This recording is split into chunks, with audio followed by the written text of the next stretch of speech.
नमस्कार।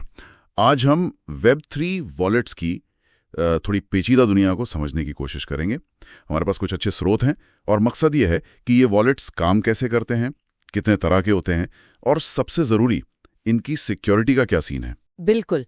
तो शुरू करते हैं कि ये वेब3 वॉलेट असल में है क्या चीज़। अगर बहुत आसान भाषा में कहूँ तो ये समझ लीजिए कि ये डिजिटल तिजोरियां हैं। डिजिटल तिजोरी हाँ, मतलब? हाँ, जहां आप अपनी क्रिप्टो करेंसी जैसे बिटकॉइन है, इथीरियम है या फिर वो जो एनएफटी होते हैं ना। हाँ, NFTs, यूनिक डिजिटल आइटम्स। बिल्कुल, वो सब संपत्ति आप इनमें रखते हैं। अच्छा, पर ये जो हमारे नॉर्मल ऑनलाइन अकाउंट होते हैं, यूजर नेम पासवर्ड वाले, उनसे तो ये अलग हुए ना? हाँ, काफी अलग। यहाँ वो यूजर नेम पासवर्ड वाला सिस्टम नहीं है। यहाँ सारा खेल आप कह सकती हैं चाबियों का है, कीज का। कीज दो तरह की होती हैं शायद? सही, 2 कीज होती हैं। एक है पब्लिक की, इससे आप समझ लीजिए जैसे आपका बैंक अकाउंट नंबर होता है ना। अच्छा, जिसे हम दूसरों को दे सकते हैं पैसे मंगवाने के लिए। बिल्कुल, ताकि कोई आपको क्रिप्टो भेज सके।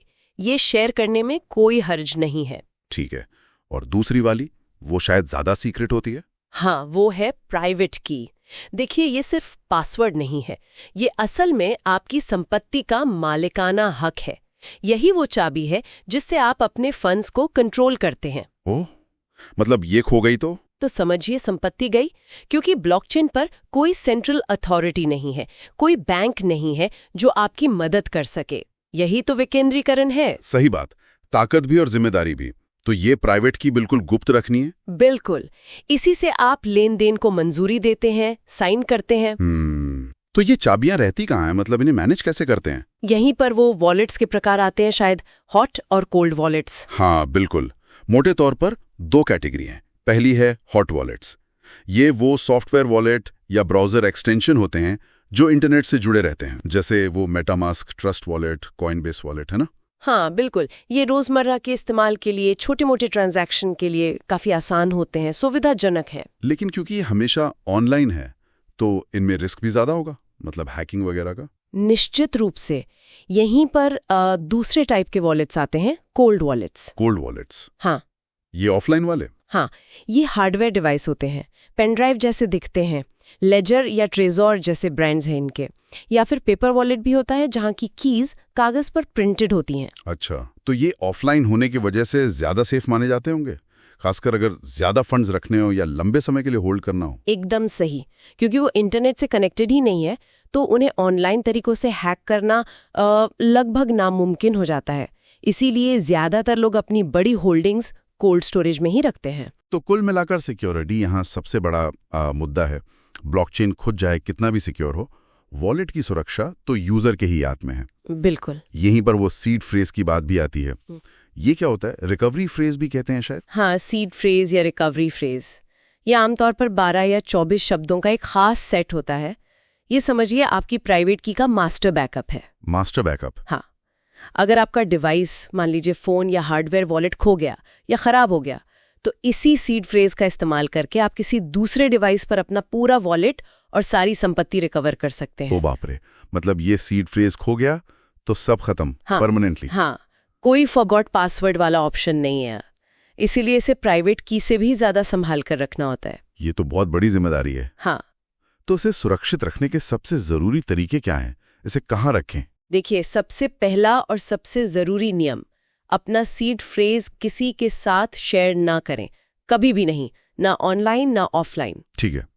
और इसे कंप्यूटर या फोन में सेव करना? बिल्कुल नहीं, डिजिटल रूप में सेव करना बहुत खतरनाक है। ईमेल, क्लाउड, नोट्स ऐप, कहीं नहीं।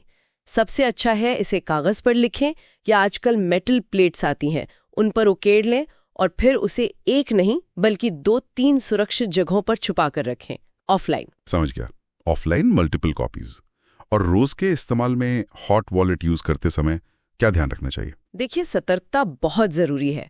कोई भी अनजान लिंक, खासकर जो ईमेल या सोशल मीडिया पर आए, उस पर क्लिक ना करें। फिशिंग का खतरा बहुत होता है। फिशिंग मतलब? नकली वेबसाइट्स जो असली जैसी दिखती हैं। हाँ, हमेशा वेबसाइट का URL ध्यान से चेक करें। केवल ऑफिशियल वेबसाइट या ऐप स्टोर से ही वॉलेट डाउनलोड या अपडेट करें। और ट्रांजैक्शन करते समय गलती से गलत एड्रेस पर भेज दिया तो वो तो वापस नहीं आएगा। बिल्कुल नहीं।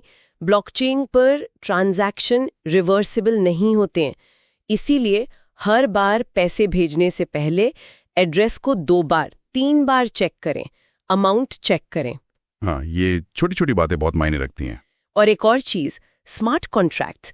जब आप डैप्स वगैरह यूज करते हैं तो आप उन्हें अपने वॉलेट से इंटरैक्ट करने की परमिशन देते हैं। हाँ, देनी पड़ती है। तो समय समय पर रिव्यू करें कि किन किन कॉन्ट्रैक्ट्स को आपने परमिशन दे रखी है, जिनकी जरूरत नहीं है या जो संदिग्ध लगे उनकी परमिशन तुरंत रिवोक यानी रद्द कर दें। अच्छा, ये भी एक जरूरी पॉइंट है। तो कुल मिलाकर बात यह है कि Web3 वॉलेट्स हमें अपनी डिजिटल संपत्ति पर पूरा कंट्रोल तो देते हैं, लेकिन ये कंट्रोल एक बहुत बड़ी जिम्मेदारी के साथ आता है। बिल्कुल, आपकी प्राइवेट की, आपका सीड फ्रेज, इनकी सुरक्षा की जिम्मेदारी पूरी तरह आप पर है। यहाँ कोई बैंक या कोई संस्था नहीं है आपकी मदद के लिए अगर आपने लापरवाही की। सही, आप ही अपने बैंक हैं एक तरह से। हाँ, विकेंद्रीकरण का यही मतलब है। सुविधा है, स्वायत्ता है, पर सावधानी हटी तो दुर्घटना घटी। तो आखिर में यही सवाल उठता है कि इस नई डिजिटल दुनिया में हम सुविधा और सुरक्षा के बीच सही बैलेंस कैसे बनाएं, खासकर जब हमारी मेहनत की कमाई, हमारी डिजिटल संपत्ति दांव पर लगी हो। ये सोचने वाली बात है।